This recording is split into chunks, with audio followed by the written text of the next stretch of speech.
Перепуск!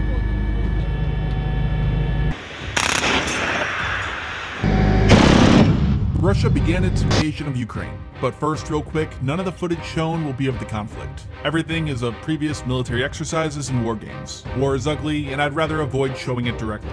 In the early hours of February 24th, we saw large-scale strikes launched. Those were just the beginning of the war though, what is often referred to today as shock and awe. The objective is to destroy, as much as possible, Ukraine's air defenses, as well as their air force by hitting air bases so they can't take off. Doing this will give Russia control of the sky. That way they can send in fighter bombers and attack aircraft and helicopters to help fight the land war virtually unopposed. And secondly, they also hit Ukraine's military command and control centers. This makes it significantly more difficult for Ukraine's military to mount any counterattacks or even any organized defense against Russian ground forces. The problem is, unlike the US, Russia does not have large stockpiles of PGMs, or precision-guided munitions. And while Ukraine is still a fraction of the size of Russia, there are still hundreds, possibly even thousands of high-value targets that they would like to destroy.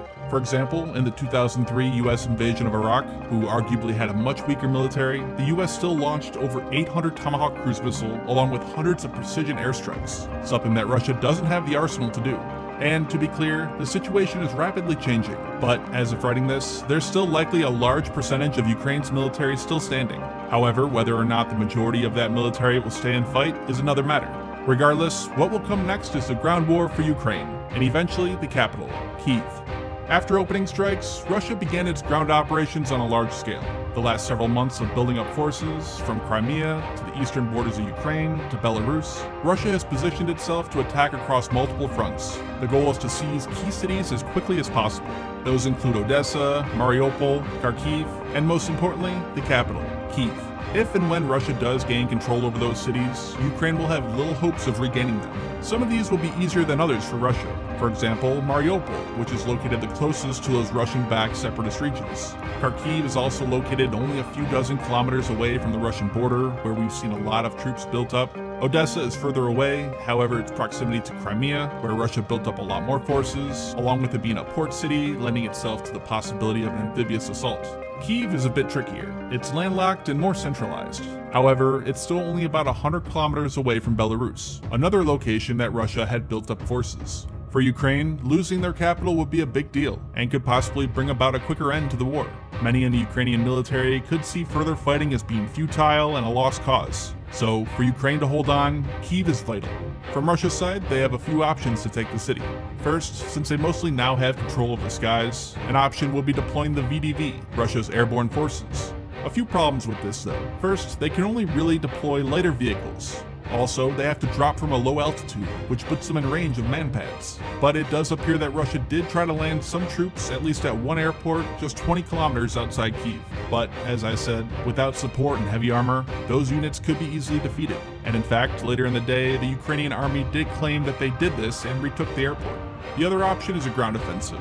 In the weeks leading up to the invasion, Russia built up tens of thousands of troops in Belarus. From there are two possible routes to Kyiv, separated by the Dnieper River, one to the east, the other to the west.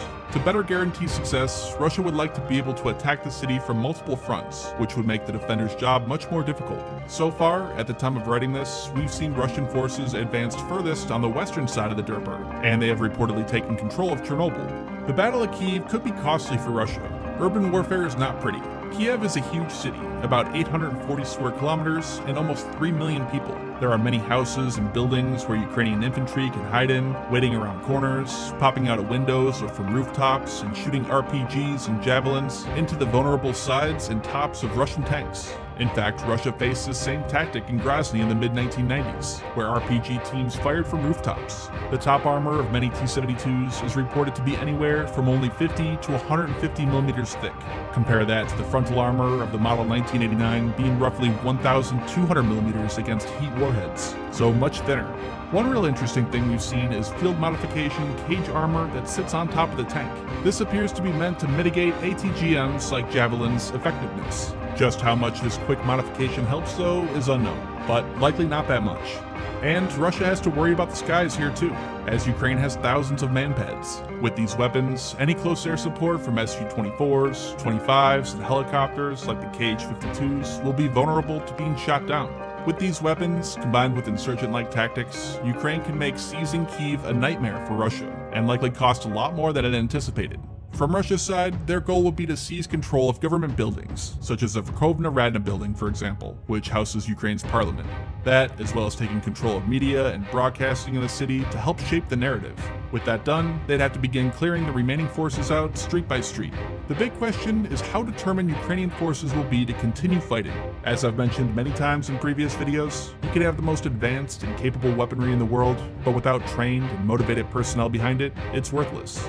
In a war such as this, it's not hard to imagine morale quickly vanishing, as they will be outgunned, attacked on multiple fronts simultaneously, the enemy controlling the skies above, and little hope of victory, and that there will likely determine how long the war lasts. The US and others have stated they will not intervene, and sanctions have not stopped Russia, so how long they can hold on, be it days, maybe a few weeks, or, most optimistically for Ukraine, long enough to make the war not worth the cost for Russia and hopefully give up.